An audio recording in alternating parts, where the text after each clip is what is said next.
Wish I had some good news, but I don't. And that is because Maine's moose are under attack. And I'd like you, possibly, to help us out. So, put on my glasses and we'll get this guy going. So, back in 2002, there was this lady named Karen Morris.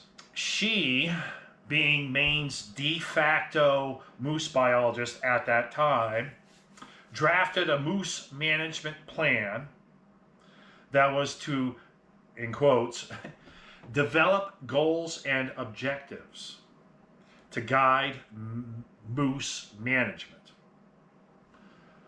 for the next decade, so the 2010s.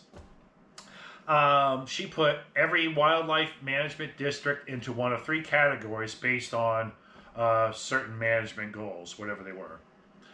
Recreation management was number one. Not surprisingly, moose hunting and viewing were the most important goals. Now it seems that everything Karen accomplished has been thrown right out the window, and that's being polite. Because the Department of Inland Fisheries and Wildlife, nowadays spearheaded by Mr. Lee Cantor, they are of the mind that moose hunting is far more important than viewing moose. They think hunting moose is more important than seeing moose. No, that is not correct.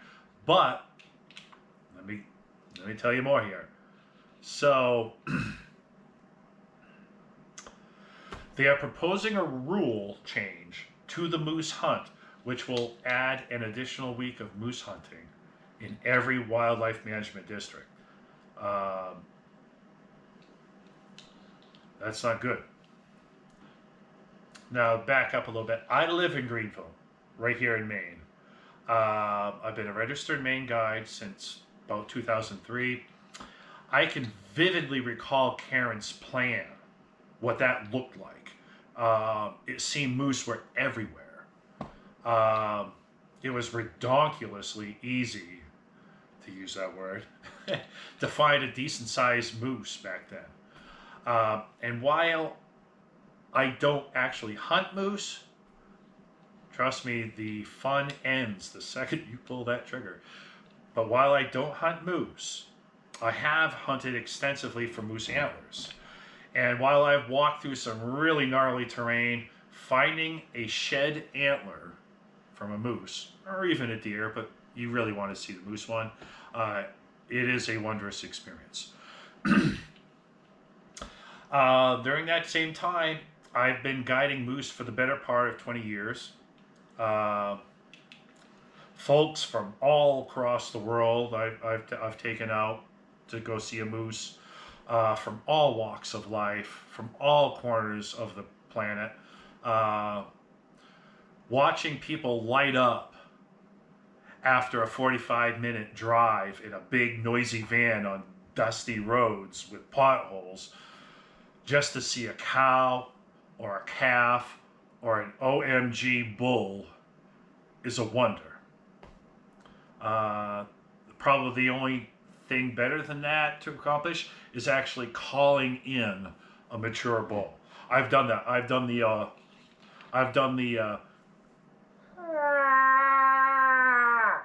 I've done that, and I've had a response several times. It is, it's pretty cool. It's pretty cool. It's a rush.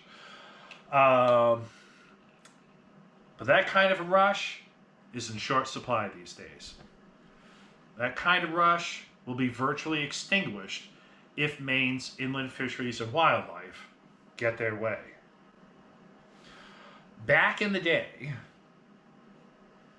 2012-ish or something like that, I was all good with the Inland Fisheries and Wildlife. When the winter tick epidemic really hit, or was finally spotlighted, because some people will tell you that, you know, the ticks were around, you know, in the late 90s, throughout the 90s.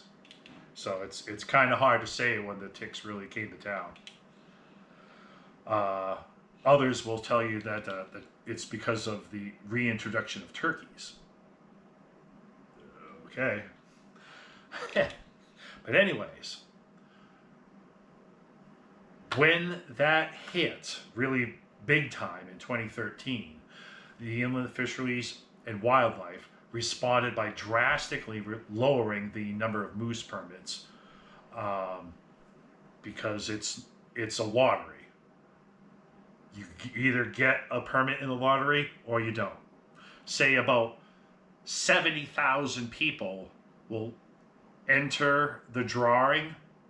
Only about, by 2014, only about maybe 2,000 people could actually land a moose permit.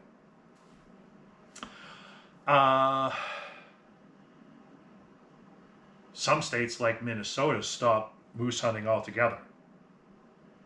And I don't know if they've ever brought that back yet or not. I imagine they probably have. Anyways,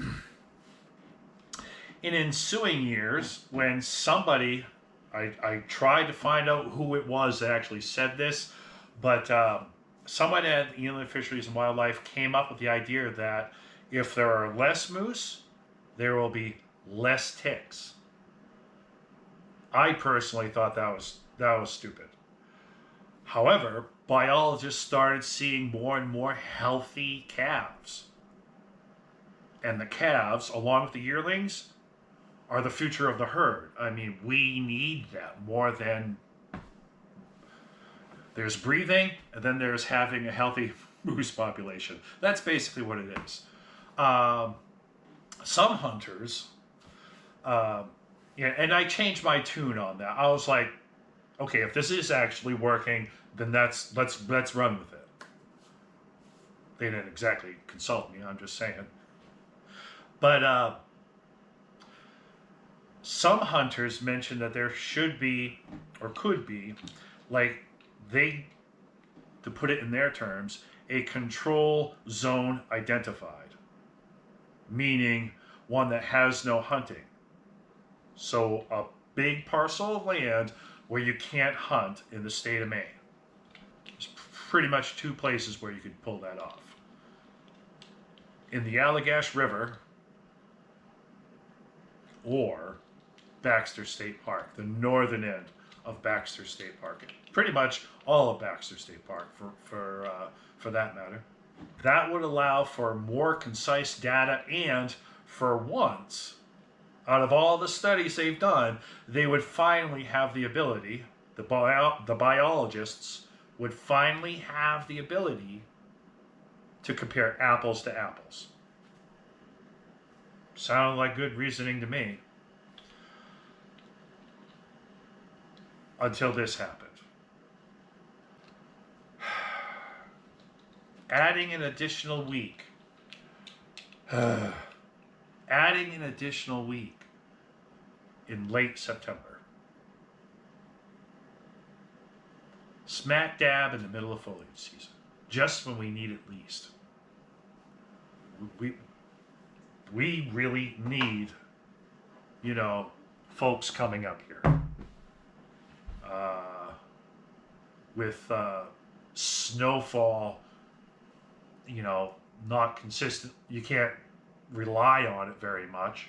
So there goes all the snowmobiling revenue. The only thing we have to rely on is moose sightings, because that's going to bring people up here. We got all kinds of moose, don't we? Anyways, while I do have a 9-to-5 job, I also work part-time for a company that offers moose tours. Now, this is a little out of whack. I mean, other guides had other experiences. They were out there way more often than I was. However, in all my travels, I probably didn't see 5 bulls. I really don't think I saw even 5 bulls throughout the entirety of 2025. Whether I was driving, on my own, or I was conducting a trip. compare this to the old days of having tours on which I and my clients would consistently see upwards of 7 to 10 moose per trip. We were guaranteed to see 3 or 4 moose just getting to a pond so we could do the canoe trip to go see the moose. That doesn't happen anymore. That hasn't happened in years. Not for me, and pretty much not for many other guides that I work with. And that's not good. Breeding bulls, trust me, breeding bulls are in short supply. Mature breeding bulls are in short supply.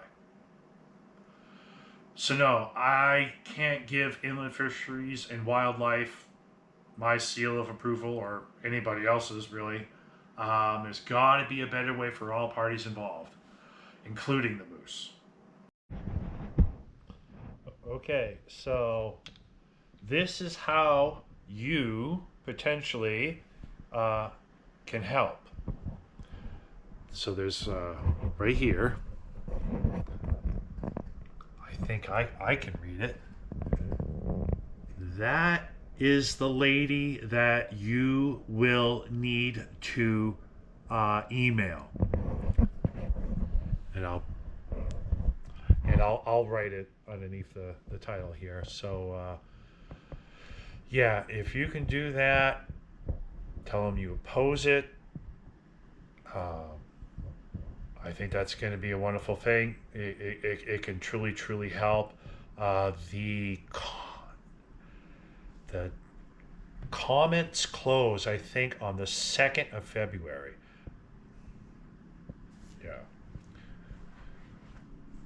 Want to make a comment about Puxatawny Phil, but I can't come up with one. Anyways, just shoot from the hip. Tell them what you think. You don't have to use dirty words. That's not necessary. The point is to really get them to maybe take a step back. I'm not holding my breath on that, but maybe take a step back and re-examine this, and maybe they can come up with something better. That's all I'm asking for. That's all I could ask for. So anyways, hey, thank you guys. Hope you're all doing good out there, and alrighty, I'll see you later. Bye.